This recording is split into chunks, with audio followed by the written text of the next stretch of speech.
اگر آپ یہ پانی پینا شروع کر دیں تو اللہ تبارک و تعالیٰ کے فضل و کرم سے آپ پر شفا ہی شفا نازل ہوگی۔ دوستو، آج کی انفارمیٹو ویڈیو میں ہم آپ کو ایسے پانی کے بارے میں بتائیں گے جس کو پینے سے انشاءاللہ تعالیٰ آپ کو شفا نصیب ہوگی، اور ایک اور ایسا پانی جس پر ایک خصوصی دعا پڑھ کر آپ شفا حاصل کر سکتے ہیں۔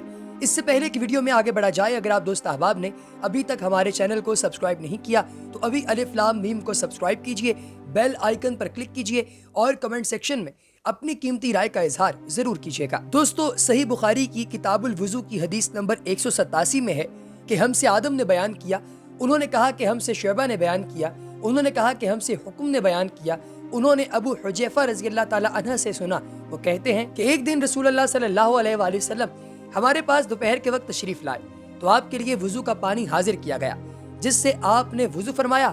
لوگ آپ کے وضو کا بچا ہوا پانی لے کر اسے اپنے بدن پر پھیرنے لگے۔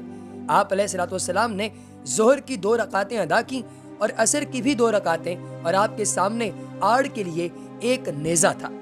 دوستو، ہم سے عبد الرحمن بن یونس نے بیان کیا، انہوں نے کہا کہ ہم سے حاتم بن اسماعیل نے بیان کیا کہ وہ کہتے ہیں کہ میری خالہ مجھے نبی پاک علیہ الصلوۃ والسلام کی خدمت میں لے گئیں اور عرض کیا کہ یا رسول اللہ، میرا بھانجا بیمار ہے۔ آپ نے میرے سر پر اپنا ہاتھ پھیرا اور میرے لیے برکت کی دعا فرمائی، اور پھر آپ نے وضو کیا اور میں نے آپ کے وضو کا بچا ہوا پانی پیا۔ پھر میں آپ کی کمر کے پیچھے کھڑا ہو گیا اور میں نے مہر نبوت دیکھی جو آپ کے مونڈھوں کے درمیان ایسی تھی موجود جیسے چھپر کھٹ کی گھنڈی یا کبوتر کا انڈا۔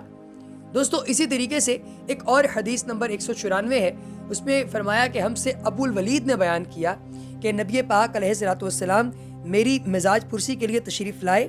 یہ کون فرما رہے ہیں؟ حضرت جابر رضی اللہ تعالیٰ عنہ۔ وہ کہتے ہیں میں بیمار تھا، ایسا کہ مجھے ہوش تک نہیں تھا۔ آپ علیہ الصلوۃ والسلام نے وضو کیا اور اپنے وضو کا پانی مجھ پر چھڑکا تو مجھے ہوش آ گیا۔ میں نے عرض کیا یا رسول اللہ، میرا وارث کون ہوگا؟ میرا تو صرف ایک کلالہ وارث ہے۔ اس پر آیت میراث نازل ہوئی۔ دوستو، ہم سے محمد بن بشار نے یہ بیان کیا، کہا ہم سے غندر محمد بن جعفر نے بیان کیا، انہوں نے حضرت جابر بن عبداللہ رضی اللہ تعالیٰ عنہما سے سنا، وہ کہتے ہیں کہ نبی پاک علیہ الصلوۃ والسلام میری طرف آئے، تشریف لائے، میں بیمار تھا، ان حضرت نے وضو کیا، وضو کا جو پانی ہے مجھ پر ڈالا کہ اس پانی پر ڈالنے سے مجھ پہ ہوش آ گیا۔ میں نے عرض کیا کہ میں تو کلالہ ہوں، یعنی جو نہ والد ہے نہ اولاد ہے، اس وقت میرے ترقے میں تقسیم کیسے ہوگی؟ اس پر میراث کی آیت جو ہے وہ نازل ہوئی۔ اسی طریقے سے دوستو، یہ بے شمار ایسی آیتیں، یہ جو ایسی احادیث ہیں مدد کے ساتھ، جن میں جو وضو کا پانی ہے اس کے اندر شفا کا جو ہے وہ ذکر کیا گیا ہے۔ اس کے علاوہ وہ پانی جس میں شفا ہے وہ نبی پاک علیہ الصلوۃ والسلام نے بھی بیان فرمایا، آب زمزم ہے۔ دوستو، آب زمزم جو لوگ پیتے ہیں، اللہ تبارک و تعالیٰ کی ذات ان پر اپنا فضل و کرم کرتی ہے۔ اسی طرح سے شفا کا پانی جو ہے وہ بارش کا پانی بھی ہے۔ دوستو، یہ عمل اس تحقیق کے ساتھ عموماً روافظ کی کتابوں میں جو ہے وہ پایا جاتا ہے، اس کے وظائف وغیرہ بھی بتائے جاتے ہیں۔ رافضی عالم مجلسی کی کتاب بحار الانوار میں یہ عمل حسین بن خلف کا جو ہے وہ بیان کرتا ہے۔ وہ یہ کہتے ہیں کہ بارش کا جو پانی ہے، اس پانی کو اگر آپ لوگ جو ہے وہ اپنے سامنے رکھیں اور اس پر 70 بار سورہ فاتحہ، سورہ اخلاص اور معوذتین پڑھیں تو اس پانی کو آپ صبح سے شام تک اگر پیتے رہیں تھوڑے تھوڑے وقفے کے ساتھ، تو اس سے ہر بیماری سے شفا ملتی۔ اب یہ عمل اگر آپ کرنا شروع کر دیں تو عین ممکن ہے کہ خالق حقیقی کا آپ پر اپنا فضل و کرم ہونا شروع ہو جائے اور اللہ تبارک و تعالیٰ کی رحمت سے آپ کو سکون قلب جو ہے وہ نصیب ہو جائے۔ یہ بھی ایک عمل ہے جو کہ آپ کر سکتے ہیں۔ حضرت عائشہ صدیقہ رضی اللہ تعالیٰ عنہا، آپ سے روایت ہے کہ جب نبی پاک علیہ الصلوۃ والسلام کا وصال مبارک ہوا تو اس وقت میرے گھر میں کوئی ایسی چیز موجود نہ تھی جسے کوئی جاندار کھا سکتا، مگر آپ علیہ الصلوۃ والسلام کے چھوڑے ہوئے کچھ جو تھے جنہیں میں نے ایک الماری میں ڈال رکھا تھا۔ ایک مدت تک میں نے ان میں سے ہی جو ہے وہ کافی ساری چیزیں کھائیں، لیکن آپ علیہ الصلوۃ والسلام کی برکت سے وہ کبھی ختم نہ ہوئے، لیکن ایک روز میں نے انہیں ماپ لیا تو وہ ختم ہو گئے۔ دوستو، اسی طریقے سے حضرت عباس رضی اللہ تعالیٰ عنہ، آپ روایت کرتے ہیں کہ حضرت عمر رضی اللہ تعالیٰ عنہ حجر اسود کے پاس آئے اور اسے بوسہ دے کر کہا، میں خوب جانتا ہوں کہ تو پتھر ہے، نہ تو نقصان پہنچا سکتا ہے اور نہ نفع۔ اگر میں نے نبی پاک علیہ الصلوۃ والسلام کو تجھے بوسہ دیتے ہوئے نہ دیکھا ہوتا تو میں کبھی تجھے بوسہ نہ دیتا۔ ایک اور روایت میں ہے کہ حضرت عمر رضی اللہ تعالیٰ عنہما نے فرمایا، یہ وہ کام ہے جسے حضور نبی پاک علیہ الصلوۃ والسلام نے ادا فرمایا، پس ہم نہیں چاہتے کہ اسے ترک کر دیں۔ دوستو اسی طریقے سے حضرت عبداللہ بن عمر رضی اللہ تعالیٰ عنہما سے روایت ہے کہ جب رئیس المنافقین عبداللہ بن ابی فوت ہو گیا تو اس کے بیٹے حضرت عبداللہ جو کہ صحابی تھے نبی پاک علیہ السلام کی خدمت میں حاضر ہوئے۔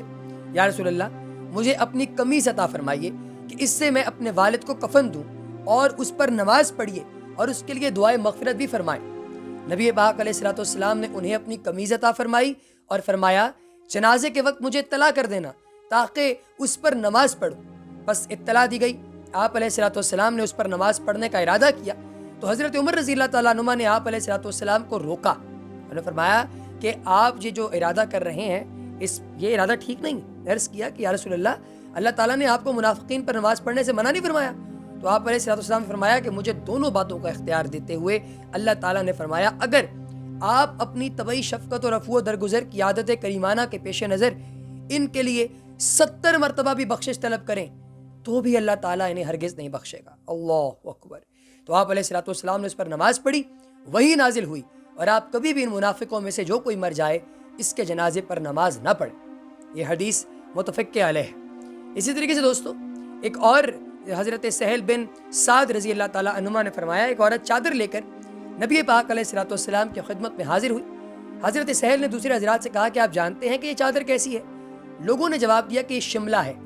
حضرت سہل رضی اللہ تعالیٰ عنہما نے فرمایا کہ یہ ایسی شملہ ہے جس پر حاشیے بنے ہوئے ہیں۔ وہ عرض گزار ہوئی یا رسول اللہ میں اسے آپ کے اوڑھنے کی خاطر لائی ہوں۔ تو آپ علیہ السلام نے وہ قبول فرما لی اور آپ کے اوڑھنے کی خاطر لائی ہوں۔ جب سرکار نے قبول فرما لی اور آپ علیہ السلام کو اس وقت چادر کی ضرورت تھی اور اسے پہننے کا شرف بخشا، جب صحابہ میں سے ایک نے جو ہے وہ جب آپ کے جسم اطہر پر وہ چادر دیکھی تو فرمایا یا رسول اللہ یہ تو بڑی اچھی ہے، لہٰذا یہ مجھے اڑا دیجیے۔ آپ علیہ السلام نے فرمایا اچھا لو، اور اسے چادر عطا فرما دی۔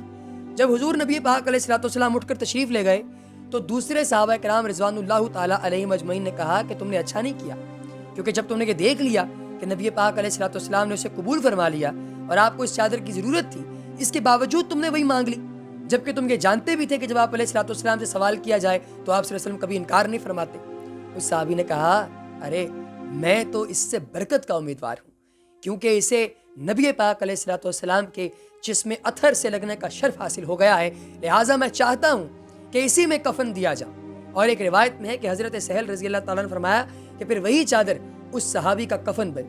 اس حدیث کو امام بخاری، نسائی اور ابن ماجہ نے روایت کیا ہے، اور امام طبرانی نے بیان کیا ہے کہ امام قتیبہ نے فرمایا کہ وہ بطور تبرک چادر مانگنے والا شخص جلیل القدر صحابی حضرت سعد بن ابی وقاص رضی اللہ تعالیٰ عنہما تھے۔ اگلی ویڈیو تک دوستو دیجیے اجازت، اللہ حافظ۔